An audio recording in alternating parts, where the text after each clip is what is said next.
Changing your life doesn't need to be hard. It really starts with the small things, and those small things are called habits. So if you want to be motivated to really get yourself together, get out of any slump you're in, and really start changing your life for the better, keep watching. Hi babies, my name is Gina. Thank you so much for clicking on this video. If you're new here, I'd love to have you subscribe if you like wellness and lifestyle content, and make sure to like this video. The first small habit that truly changed my life was implementing night and morning shifts. What does that mean? Let me explain. If you've ever had a customer service entry-level job, you know there's such a thing as a night shift and a morning shift. And both of these shifts are probably the most important of the entire place of work, because the morning shift sets up for the entire day. If the morning shift is not done correctly, the store will not run as quickly that day. The night shift sets up the store and cleans up to help the morning people out. Really, it is one big habit. Without the night shift, the morning shift can't thrive. Without the morning shift, the rest of the day just goes to show. How do you implement this in your life? Well, I have the answer for you. Doing a night shift and a morning shift just by yourself in your house, in your apartment, in your room, wherever your space is, will truly help you just set yourself up for success the next day. So in the night shift, it's gonna be little things. Every night before I go to sleep, I like to clean up my space, get any dishes out of the sink, clean up little things I've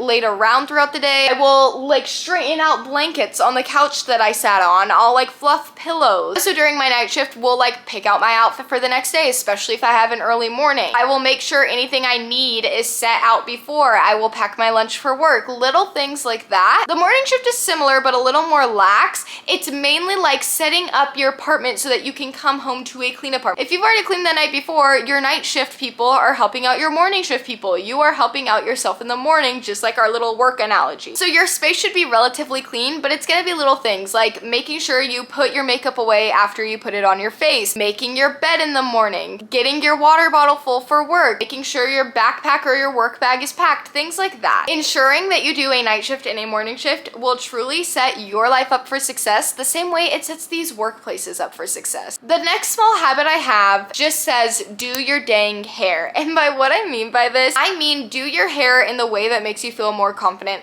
Is this a little silly? Maybe, possibly, but truly, if my hair is done in a way that makes me feel confident, my outfit doesn't matter and my makeup doesn't matter. I feel my best when my hair looks good. For me personally, I love doing a blowout. I actually have pretty wavy curly hair. It just tends to get very frizzy because I have so much hair. Taking the extra 30 minutes to blow dry my hair and do this little blowout style is at this point in my life just essential. I also, if I'm feeling fancy, will put it in heatless curlers, especially if I have a nicer place to be the next day, or if I just want a cute little curl the next day. Of course, you don't have to do what I do. Just do your hair in a way that makes you feel confident, because like I said, it doesn't matter what anything else looks like. As long as you're clean and your hair is cute, you are gonna feel amazing. The next little micro habit we have on our list is making sure you are only using mood lighting in the morning and at night. Again, such a small thing. You might be being what are you even saying, Gina? Hear me out. Look at in the background here. Do you see the big light? It's not on. I will have to find what study said this because I don't know off the top of my head, but it has been proven that big artificial lighting, that actually stresses you out. And we know this because students have been proven to perform better when they're in a classroom that has a lot of mood lighting and natural lighting instead of the big artificial lights that you see on your ceiling. The next small habit I have is read 10 pages a day. If you know, I do have a whole separate YouTube channel that is for books. I'm not gonna sit here and tell you that you should only be reading non-fiction self-help books, but fiction is good too. Find a book series, find a few books that you love and just read at the very least 10 pages a day, even if you're not a reader. One, you're gonna feel so accomplished when you finish that book. Finishing that book is gonna be a huge dopamine boost, but also reading, whether it is fiction or non-fiction, is going to really just improve your mind. It's truly going to help your critical thinking skills, your imagination, really build connections between emotions and between the outside world and ourselves. Learn something new every day. And I'm so tired of people saying that you need to be reading only self-help books. books or only things that are like improving your mind as like a human being, because fiction does that too. The next habit I have is plugging your phone in another room. I do this when I have those days where I just feel like my screen time is really high. I will notice my phone is dying and I'm like, okay, instead of bringing my charger out here, I'm gonna go put it in the charger over there, turn my ringer on. So if I get any important calls or texts, I'm still around to hear it, but I don't need to be connected if I don't need to be connected. So going back to like high social media days, this is almost when this is the most essential, I feel. This is like a habit to build when you're really starting to feel like your screen time is growing, or you just like feel incredibly bored with everything. I feel like plugging your phone in another room and then going out to a different room in your house and sitting and maybe journaling or even turning on the TV and not just sitting and getting like those quick dopamine hits that TikTok and Instagram gives you. And if your phone's in another room, it's not easy access. You don't need it if you don't need it. That's gonna just help you like kind of reset your focus. The next one is, again,